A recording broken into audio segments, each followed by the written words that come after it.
presented by Raj Devi Music।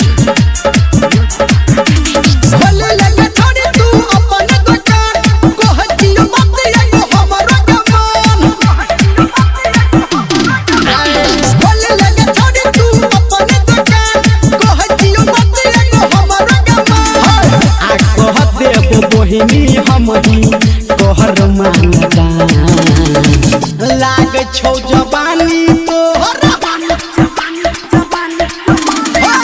लाग छौ जवानी तोहर मीठा जरदा पान हे कोई लाग छौ जवानी तोहर मीठा जरदा पान।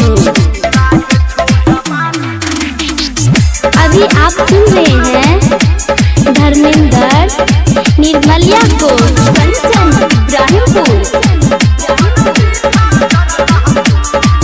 एगो हरा पत्ता पे चूना चटा छोड़ी मारी के कथा के और सुपारी के टुकड़ा मिटा दे के भूख हेते फिरी ही माथा के।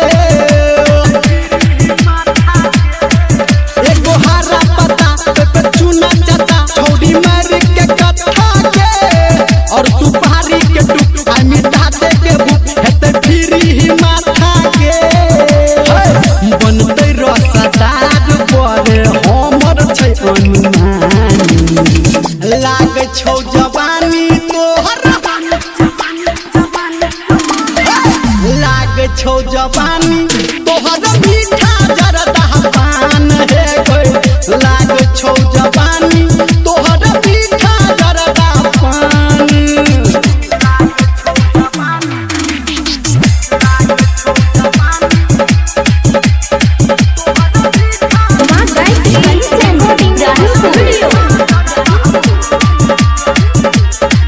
चल जल्दी लगा नहीं बात बना नहीं कर तू देरी के एना बात न चुप कने है के तू रुक हम कहबो जरूरी के।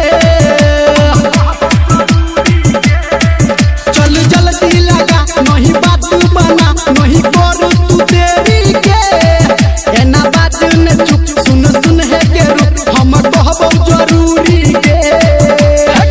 कहो भरमिंदर तोरा खुल के सुन कहानी लाग छौ जवानी तोहर